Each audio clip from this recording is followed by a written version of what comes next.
Muchas gracias, Daniela Rago, muchas gracias, espléndidos. Gracias, Estefanini Argentina. Tenemos una nueva columna de innovación. ¿Y quién mejor para hablar de innovación que un grande? Una persona que aprecio, que reconozco y que valoro como profesional, uno de los referentes de innovación, es Federico Fros Campelo. ¿Cómo te va, Federico? Primero te saludo. ¿Qué haces, Diego? Qué groso que digas eso. Y es recíproco y mutuo, con lo cual no lo voy a repetir, pero siento lo mismo por vos. Bueno, muchísimas gracias. Bueno, un placer enorme. Federico Fros Campelo, para aquellos pocos que no lo conocen, es ingeniero, se especializó mucho en procesos cerebrales de los consumidores, autor, conferencista, consultor, trabaja desde hace mucho tiempo en la aplicación de la innovación hacia fundamentalmente el consumidor, ¿no? Que es la toma de decisiones. Escribió un montón de libros, El genio que llevamos dentro, El cerebro del consumo, Mapas emocionales, Somos lo que sentimos, un libro mejor que otro. Federico, un placer enorme que estés compartiendo con nosotros esta columna. Muchas gracias por invitarme, Diego. Y me va a encantar que hagamos un ping-pong de cosas súper osadas, ¿no? E intensas. Bueno, ya que querés un ping-pong, empecemos con el ping-pong. Contame cómo tomamos decisiones nosotros, los consumidores, para que la gente que está del otro lado, que muchos de esos son emprendedores, empresarios o profesionales, puedan aplicar ciertos tips para su negocio y si sos consumidor también tenerlos en cuenta para tomar mejores decisiones. Pero vos querés la solución a ambos lados del mostrador. Vamos a empezar por un lado. Vamos a empezar por el lado de que perjudique al consumidor. Después lo vamos a salvar, ¿sí? Primero y principal, nosotros como consumidores tomamos decisiones sin darnos cuenta. Creemos que tenemos libertades, creemos que tenemos la vaca atada y la verdad es que nuestro cerebro funciona a partir de programas. Algunos son innatos, traídos de fábrica, otros son condicionamientos aprendidos en el contexto del mercado que nos van guiando en nuestras decisiones. Por ejemplo, cómo influyen en vos los aromas, los colores, los formatos tipográficos. Son cosas muy estudiadas por parte del mercado que vos como consumidor no ves. Entonces, desde ese punto de vista, ya le estoy diciendo a quien diseña soluciones para vender que tiene que prestar atención a variables que a priori creía que no eran importantes. Ahora vamos a salvar al consumidor.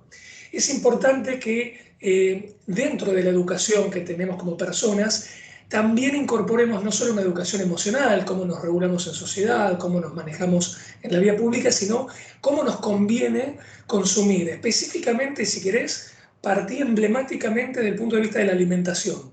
Es un muy buen ejemplo para decir, loco, te conviene consumir de una manera apropiada, para no exagerar en tales alimentos con tales cantidades de grasas, de sales, de azúcares y demás, que la industria está poniéndote para que agarres.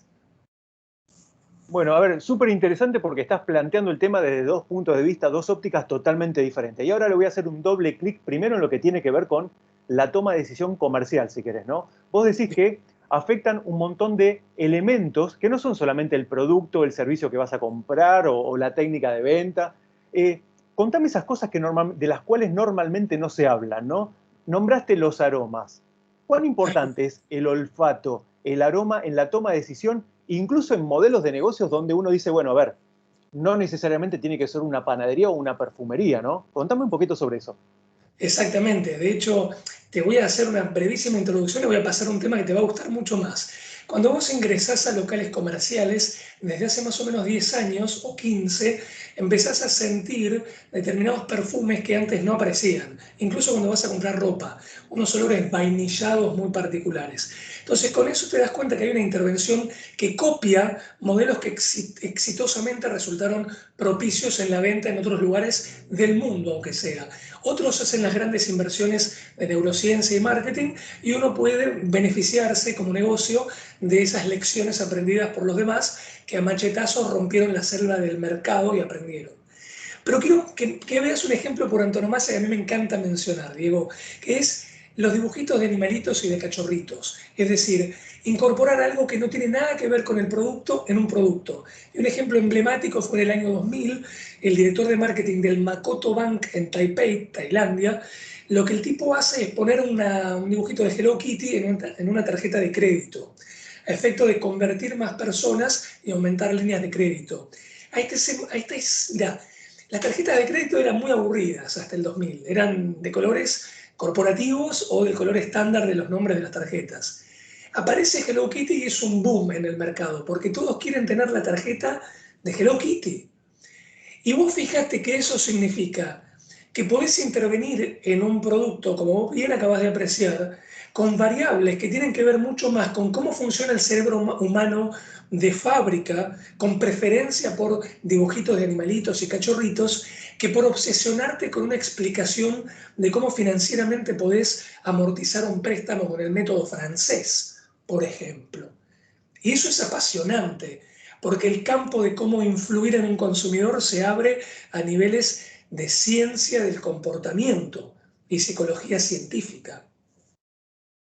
Bueno, eso, a ver, pensemos hoy en un mundo digital donde los vínculos personales se vieron afectados obviamente por la pandemia y donde muchos van a seguir siéndose afectados porque la gente, todos nosotros, aprendimos a comprar, a decidir, a capacitarnos a la distancia, ¿no? Sin embargo, por eso que estás diciendo vos, la emoción sigue siendo un factor fundamental, un elemento clave para que la gente tome esa decisión. Y la pregunta es, ¿qué tips podríamos dar, si podemos mencionar algunos, para generar esa mayor emocionalidad cuando una persona tiene o un producto o servicio para vender?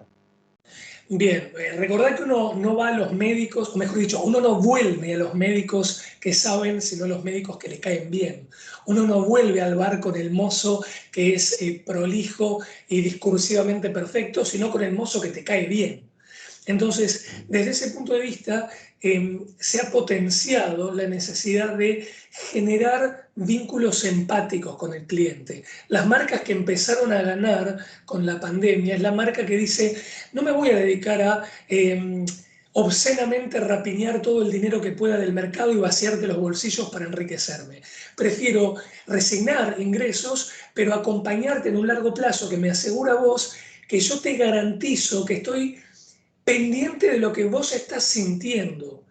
¿Sí? Vos tenés X problemas en la vida, financieros, de familiares que pueden tener riesgos de salud. Bueno, vamos a trabajar en una vinculación con ese tipo de persona que sos, ¿sí? Teniendo en cuenta esa experiencia, no ignorándola a favor de que vos solo quedes encantado como que mi producto es la sirena y vos abandonás todas tus experiencias propias. Entonces, desde ese punto de vista, se tiene que tener en cuenta, por ejemplo, el storytelling, que a mí me gusta mucho más hablar de story building, porque en realidad no es contar una historia, sino construir una narrativa. La narrativa se construye no solo con una publicidad, por ejemplo, en la cual vos ves una historia, sino el uso de un producto en sí mismo es una narrativa. Yo, por ejemplo, cuando me armo este mate, tomo una yerba muy particular, no importa su marca, obviamente, no lo vamos a mencionar al aire, pero que viene en una caja. Y a mí la experiencia de ir al supermercado y comprar una yerba en vez de en paquete, en caja, y abrirla en mi casa y tener 2 envases que abrir, me genera una experiencia narrativa que la marca consiguió para apelarme. O sea, yo tengo que transitar un cuentito en mi interacción con la marca. Bueno, ese tipo de cuentitos funcionan. ¿Y cómo crees, a ver, cuando vos me estabas contando de la experiencia, de las emociones, de las marcas, una de las marcas que asocio, que es una bebida gaseosa famosa que siempre ata a la familia, a los valores en la Navidad, etcétera, ¿no?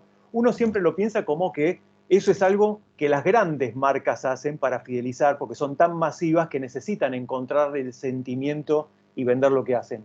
Ahora, poniéndolo, si querés, más en el mundo de el emprendedor. Digo, vos, Federico, vos sos una marca en el mercado, vos sos un tipo muy reconocido, tenés cierto prestigio y también construís tu marca día a día. ¿Qué elementos emocionales usás vos, Federico Frost Campelo, para generar esa emocionalidad y ver que la gente que está del otro lado escuchándolo puede decir, ah, yo también en lo que estoy haciendo lo podría hacer? Bien, en primer lugar, en ese cuentito que el usuario o el cliente debe atravesar, él debe ser protagonista. Entonces, en una forma de vender o en una forma de poder verificar qué de lo que le propones le sirve, la persona, cliente o usuario, tiene que elegir, emprender acciones, hacer clics y construir un camino. Por ejemplo, es muy importante que, y por eso han proliferado mucho las disciplinas de usabilidad, diseño centrado en el usuario que pasan a través del móvil, es muy importante que vos vayas haciendo clic y construyendo una elección en eso que querés averiguar de la marca que te está vendiendo, ¿sí? Y para eso convoca un concepto que se llama arquitectura de la elección, ¿no? También lo difunde mucho nuestro amigo y conocido Martín Tetaz, ¿sí? Que hasta en sus libros lo ha publicado también. De hecho, lo convocan en primera instancia Richard Thaler y su coautor en un libro muy famoso que vos también amás, que se llama Nudge, ¿no? En inglés, nudge significa empujoncito. La arquitectura de la elección es poder construir las oportunidades que el cliente tiene de elegir algo que le ofreces. Esa elección debe ser limpia, nítida y simple. Porque si vos le ofreces 100 cosas, lo paralizás. En cambio, si vos le ofreces 3 opciones, el consumidor siente que tiene la oportunidad de elegir, se siente protagonista, desarrolla su autosuficiencia y el control de lo que puede buscar haciendo un clic, y además no lo atiborrás y le permitís desempeñarse. Entonces, por ejemplo, eso es algo que aplico todo el tiempo. Nitidez, claridad, simplicidad en la propuesta, solo 2 o 3 opciones que elegir, por más que yo tenga un portfolio de 80 cosas que dar, y en los elementos visuales, alegorías muy simples y bidimensionales. Dibujos construidos por mí que representen con sencillez como un icono qué es lo que te quiero transmitir. Vamos ahora a tu último libro, El genio que llevamos dentro, Innovación como nadie te enseñó. A ver, casi vendiendo tu libro, pero también dando tips, o sea, con el doble sentido. Cuando digo vendiendo es comunicándolo en el sentido más sano y más puro que podamos. ¿Qué es lo que van a encontrar ahí? Digo, vos decís innovación como nadie te enseñó. Sabemos que estamos en un mundo donde cada vez más todo se convierte en un commodity, cualquier cosa que vos hacés viene otro y lo replica de manera rápida, ya hasta uno dice, bueno, ¿para qué innovar y darme todo ese tiempo y arriesgarme si mañana, si sale bien, me lo copian y si sale mal, me quedo yo con todos esos costos y esos problemas, ¿no? ¿Cuáles serían esos temas centrales de tu libro dentro de los cuales vos podrías destacar acá para que la gente tome conciencia de la importancia de innovar? Mira, vos también te dedicás a enseñar a innovar, Diego. Entonces vos me entenderás que en el mercado en general proliferan videos, charlas y demás, donde la estrella es el tipo que se sube al escenario y cuando se baja del escenario el rockstar sigue siendo él o ella. Y el que está escuchando no aprendió nada, lo sumo se entretuvo, se divirtió, no le quedó nada. Entonces la premisa es, ¿cómo podemos hacer para la persona que vive en Calamuchita, Córdoba, en Bursaco, provincia de Buenos Aires, conurbano bonaerense, o en Positos, Uruguay, en Barranquilla, Colombia, donde sea, pueda en el negocio que esté realmente implementar cosas que le permitan innovar?